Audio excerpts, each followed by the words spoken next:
அன்புக்குரியவர்களே, அப்போ நாம் இந்த கடவுள் மீது பற்றுறுதி கொள்ள வேண்டும், கடவுள் மீது நாம் விசுவாசம் கொள்ள வேண்டும், ஜெபிக்க வேண்டும், நல்ல குடும்பமாக வாழ ஜெபிக்க வேண்டும்.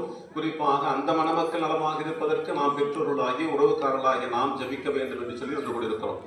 அதற்கு முன்னால், ஜெபிப்பதற்கு முன்னால் ஜெபிக்கிற ஜெபங்கள் கேட்கப்படுகிறதா?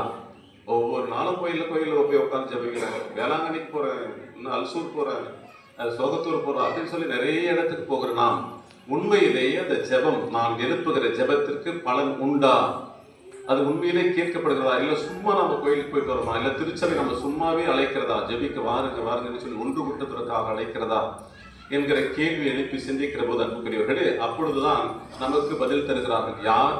நேற்றைய தினம் கொண்டாடிய அந்த புனித அகஸ்தினாரும் அதற்கு முந்தின நாள் கொண்டாடிய புனித மோனிகா, இவர்கள் இருவருமே நமக்கு அற்புதமான ஒரு பாடத்தை கற்றுத் தருகிறார்கள். ஜபத்திற்கு வல்லமை உண்டு என்கிறதை அற்புதமான பாடத்தை நமக்கு நடத்தி காட்டியிருக்கிறார்கள். ஏன் என்று சொன்னால், தன்னுடைய மகன் புனித அகஸ்தினார் மிகப்பெரிய ஒரு பாவியாக வாழ்ந்து கொண்டிருக்கிற போது, என் மகன் மனமாற வேண்டும், இறைவனின் பாதையில் பயணிக்க வேண்டும் என்று சொல்லி ஓராண்டுகள் அல்ல, ஈராண்டுகள் அல்ல, 18 ஆண்டுகளுக்கு மேலாக சிறப்பாக ஆண்டவர் மீது நம்பிக்கை வைத்து என் மகன் ஆண்டவருடைய பாதையில் பயணிக்க வேண்டும் என்று சொல்லி ஜெபிக்கிறார்.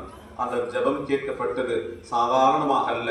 மிகப்பெரிய இந்த சர்ச்சினுடைய, திருச்சபையுடைய ஒரு மிகப்பெரிய சிந்தனையாளராக, எழுத்தாளராக, திருமறைகளை அற்புதமாக நமக்கு போதிக்கக்கூடிய அற்புத ஆசிரியராக அந்த அகஸ்தினார் மாறியதை காணும். எதனால்?